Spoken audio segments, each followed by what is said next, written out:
একজন সংসদ সদস্য, ওনার নাম ধরে নিলাম মফিজ, সেই বেচারার মাসে বেতন 1,76,000 টাকা। এর বাইরে তার কোনো গার্মেন্ট ব্যবসা নাই, তার কোনো ইয়াবা ব্যবসা নাই, তার কোনো অস্ত্রের ব্যবসা নাই, তার কোনো অবৈধ ব্যবসা নাই। কিন্তু তার স্বপ্ন হলো ঢাকা শহরে 3 একর জায়গার উপরে প্রাসাদোপম বাড়ি তৈরি করে সামনে একখানা সুইমিং পুল নিয়ে সেখানে হরিণ এবং ম্যাকাও পাখি পুষবার। কিন্তু মাননীয় স্পিকার, তার এই 1,76,000 সৎ পয়সার টাকায় কি ঢাকা শহরে 3 একর জায়গায় প্রাসাদোপম বাড়ি তৈরি করা সম্ভব? সম্ভব নয়। ঠিক একইভাবে মাননীয় স্পিকার, যখন 9,38,000 কোটি টাকার বাজেট আসে, তখন আমরা বুঝতে পারি এই বাজেটটি কিভাবে বাস্তবায়িত হবে। এর মধ্যে মোট আয়ের লক্ষ্যমাত্রা ধরা হয়েছে 6,95,000 কোটি টাকা, ঘাটতি 2,43,000 কোটি টাকা।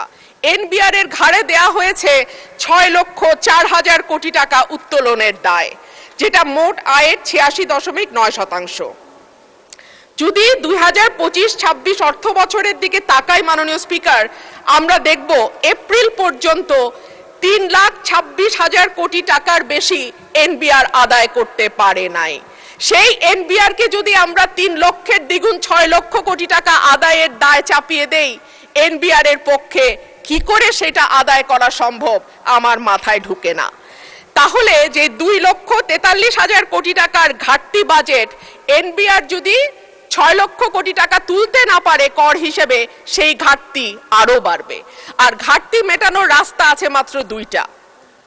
এক হলো দেশের ব্যাংক থেকে ঋণ নেওয়া, 2 হচ্ছে বিদেশ থেকে ঋণ বা অনুদান নেওয়া। দেশের ব্যাংকিং খাত থেকে ঋণের লক্ষ্যমাত্রা ধরা হয়েছে 1,12,000 কোটি টাকা। এনবিআর তার লক্ষ্যমাত্রা পূরণে ব্যর্থ হলে ঘাটতি বাড়ার সাথে সাথে ব্যাংক খাত থেকে ঋণ নেওয়ার পরিমাণও বাড়বে।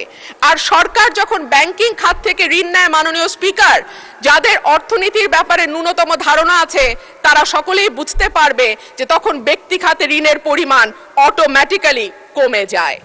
25শে নভেম্বর 2025 প্রথম আলোর খবর বলছে, বিনিয়োগে এতটা মন্দাবস্থা আগে দেখেনি বাংলাদেশ। জ্বালানি সংকট, আর্থিক খাতের দুরবস্থা, উচ্চ সুদ হার, উচ্চ মূল্যস্ফীতির সাথে যুক্ত হওয়া অস্থিরতা ও অনিশ্চয়তা সবকিছুই ভূমিকা রেখেছে।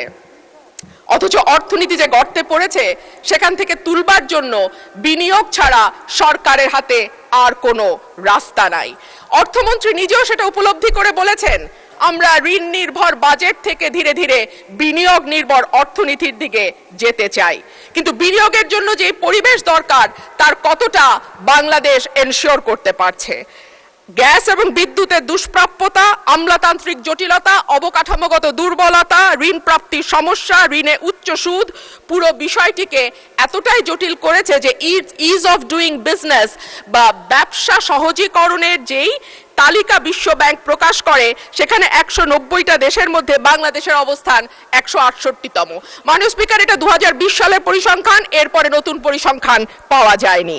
যে দেশের সরকারি হিসাবে বেকারের সংখ্যা 26 লাখ আর বেসরকারি হিসাবে সেটা 1.25 কোটির ওপরে, সেই রকম একটা দেশে যদি বিনিয়োগের জন্য পর্যাপ্ত অর্থ না পাওয়া যায় কিংবা বিনিয়োগের অনুকূল পরিবেশ তৈরি না করা যায়, তাহলে কি করে নতুন কর্মসংস্থান তৈরি হবে আমি জানি না। সে কারণেই বাংলাদেশের প্রবৃদ্ধিকে জবলেস গ্রোথ হিসেবে চিহ্নিত করা হয়। মাননীয় স্পিকার, বিনিয়োগ যদি আমরা একপাশে সরিয়েও রাখি, ব্যাংকই বা ঋণ দেবে কোথা থেকে?